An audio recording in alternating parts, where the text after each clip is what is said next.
Elias foi debaixo de uma palavra. Você está debaixo de uma palavra de Deus. Elias, ele não quis entender como que ia acontecer. Ele foi, é para ir? Tá bom. Eu estava aqui sossegado. Estava tão cômodo o corvo. Estava tão bom o ribeiro de Quisson. É para ir? Eu vou. É isso que é incrível na vida de Elias. Ele não questionava, ele ia.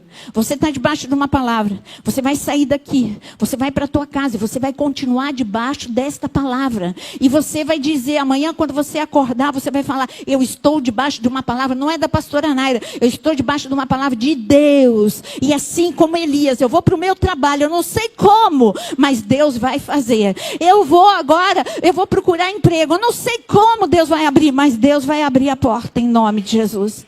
Então ele falou e ele foi. E quando ele encontrou com essa mulher, ela estava na situação mais improvável. Você está cansado de conhecer essa passagem? Essa mulher estava na porta da cidade. Ela nunca esperava. A vida dela era só má notícia. Ela estava com a má notícia do marido, a má notícia que estava acontecendo no país dela. A má notícia de que tinha acabado toda a provisão da casa dela. A má notícia de que o seu filho estava com um rombo no estômago, tanto quanto ela. Ela só tinha má notícia.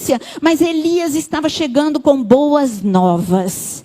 Quando você está cansado de más notícias, abre a Bíblia. A Bíblia é o Evangelho. Evangelhos são boas novas. Tudo leva a gente a desanimar. Como você cantou aqui também. O temporal te leva a desanimar. Ou a escuridão te leva a desanimar. A crise te leva a desanimar. Mas a palavra, ela traz ânimo, ela traz norte. E então Elias, ele tinha esse ânimo. Ele estava debaixo de uma palavra e agora ele ia entregar a palavra para essa mulher. E ali foi um encontro de duas pessoas que tinham necessidade.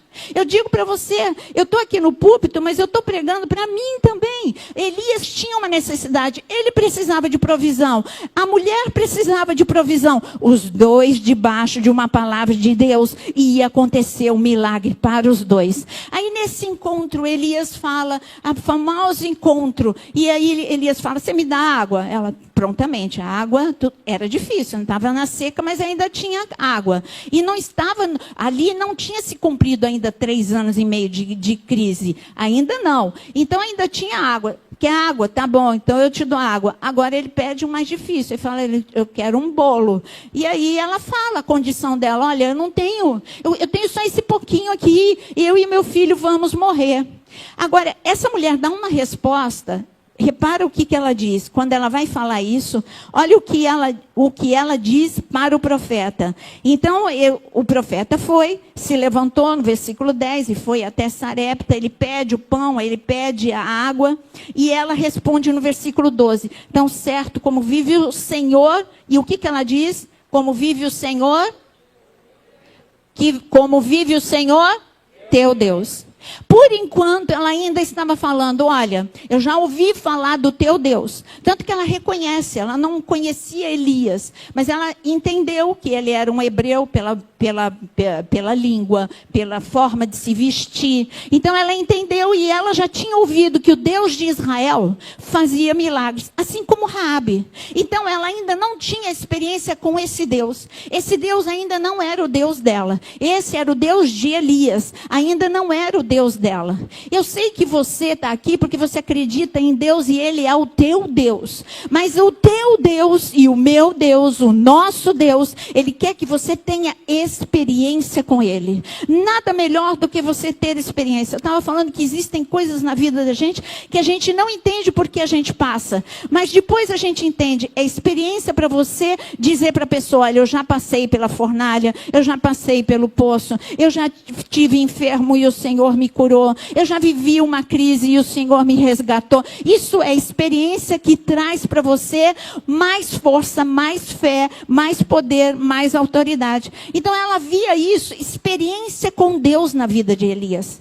Ela via uma firmeza muito grande na vida de Elias. Ela via unção na vida de Elias. E fora isso, o Deus dela não estava resolvendo nada. O Deus dela, que era Baal, o senhor da tempestade, olha só O Deus de Elias falou que ia ter seca. E o Deus da tempestade, o Deus da água, não estava deixando uma gota. Como assim? O Deus dela era ineficaz. Não caía uma gota de água sobre a nação dela. Então ela começou a dizer, o teu Deus, vamos continuar. Porém ela respondeu, tão certo como vive o Senhor teu Deus, nada tenho cozido, há somente um punhado de farinha. E ela fala a situação que ela estava. E ela diz no final, e morreremos. Mas no versículo 14, é a palavra que vai ser liberada sobre a vida dela e que vai ser liberada agora sobre a sua vida. No versículo 14 ela diz, porque assim diz o Senhor, Deus de Israel, a farinha da tua panela o quê? Não se acabará. E o azeite da tua botija? São duas palavras que nós precisamos aqui e agora. Você crê nisso? Então levanta a tua mão. Eu quero dizer que não vai acabar a provisão de Deus. E nada, absolutamente nada faltará na tua vida. O profeta liberou duas palavras muito importantes. Não acabará e não faltará. Então você de mão levantada, diga agora sobre você, sobre a tua família. Diga, em nome de Jesus. A provisão de Deus não acabará, nada faltará, porque o Senhor é o teu pastor e nada vai te faltar, nada, absolutamente nada. Mas você precisa acreditar.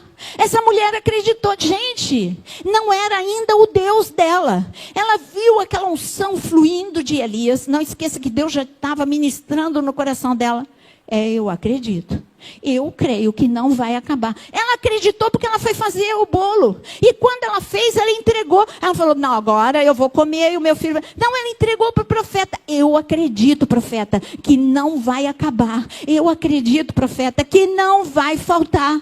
E quando... Agora, a gente tem o resultado nessa passagem. E está escrito, o resultado no versículo 16, está escrito, da panela não se acabou. Fala comigo no versículo 16, da panela não se acabou e da botija de azeite não faltou. Segundo a palavra de Elias? Não.